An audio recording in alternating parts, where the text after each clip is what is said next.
দাঁড়ান দাঁড়ান।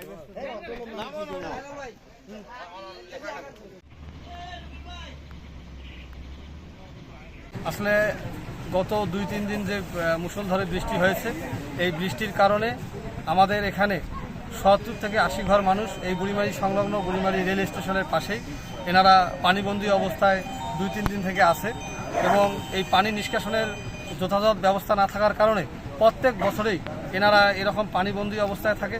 এনাদের রান্নাঘর থেকে শুরু করে ওনাদের যে শোয়ার রুম সব জায়গায় পানিবন্দী অবস্থায় ছিল।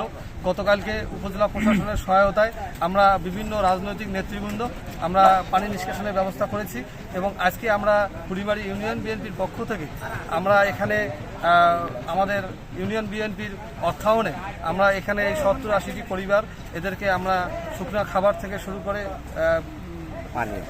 পানীয় খাবার আমরা এখানে ওনাদের মাধ্যমে পৌঁছে দিয়েছি। এবং আমার একটা আবেদন যে বুড়িমারিতে অনেক অর্থবিত্তশালী মানুষ রয়েছে, এনারা যেন অবশ্যই আমাদের এই যে 70-80 ঘর মানুষ যে পানিবন্দী অবস্থায় আছে এনাদেরকে যেন অবশ্যই দেখে, এই আশাবাদ ব্যক্ত করছি। বিসমিল্লাহির রহমানির রহিম। গত কয়েকদিন টানা বৃষ্টির কারণে আমাদের বুড়িমারি বাজার থেকে দক্ষিণে রেললাইন এবং বাজারের মাঝামাঝি জায়গায় প্রায় শতাধিক পরিবার পানিবন্দী হয়ে পড়ে।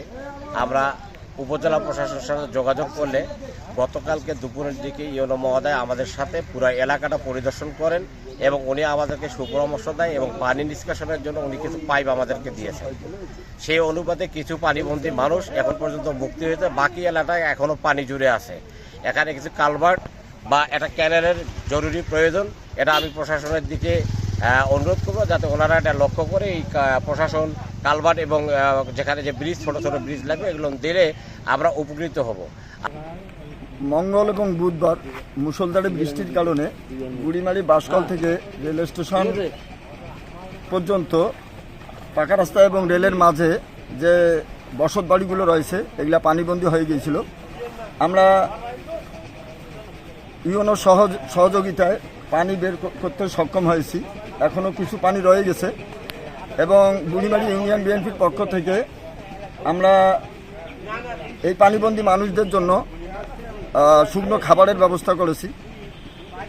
আমরা এখন শুকনো খাবার তাদের মাঝে পৌঁছে দিলাম।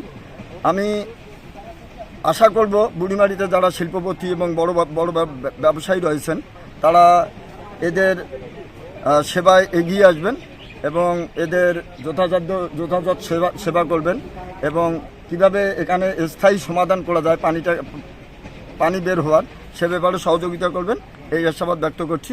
বিসমিল্লাহির রহমানির রহিম। গত 72 ঘন্টার তুমুল বৃষ্টিপাতের পরে আমাদের পার্শ্ববর্তী নদী তিস্তায় পরশুদিন যখন ইন্ডিয়ান রেড অ্যালার্ট এবং গতকালকে ইয়েলো অ্যালার্ট, এটার মধ্য দিয়ে আমরা অত্র অঞ্চলের মানুষ একটা শঙ্কার মধ্যে একটা ভয়ের মধ্য দিয়েই আসলে 3 দিন যাবত ছিলাম। আল্লাহর অশেষ রহমতে সেটা শুধু বৃষ্টিপাতের মধ্য দিয়ে গেছে, বড় রকম বন্যা বা কোনো রকম ক্ষতি হয়নি। বুড়িমারিতে পানি নিষ্কাশনের প্রপার ব্যবস্থা না থাকায় কালভার্টের ঘাটতি, ক্যানেলের ঘাটতি, বিভিন্ন জায়গায় জলাবদ্ধতা কৃত্রিম জলাবদ্ধতা তৈরির কারণে শতাধিক পরিবার পানিবন্দী অবস্থায় বিগত 3 দিন। গতকালকে উপজেলা প্রশাসনের সহযোগিতায় বুড়িমারি ইউনিয়ন বিএনপি সকলের পাশে দাঁড়ানোর চেষ্টা করে কিছু পানি নিষ্কাশনের ব্যবস্থা আমরা করেছি। আর কিছু পরিবারের এখনও পানিবন্দী অবস্থায় রয়ে গেছে, তাদেরই পাশে এবং সবগুলো পানিবন্দী পরিবারের পাশে শুকনা খাবার আমাদের সামর্থ্য অনুযায়ী বুড়িমারি বিএনপির সামর্থ্য অনুযায়ী নিয়ে আমরা তাদের সঙ্গে একটু সহযোগিতা করার জন্য আজকে এই মাঠে নেমেছি। আপনারা সবাই বুড়িমারির যারা অর্থবিত্তবান আছেন এবং সুশীল ব্যক্তিবর্গ আছেন, বড় মনের মানুষজন আছেন, মানুষের পাশে দাঁড়ান।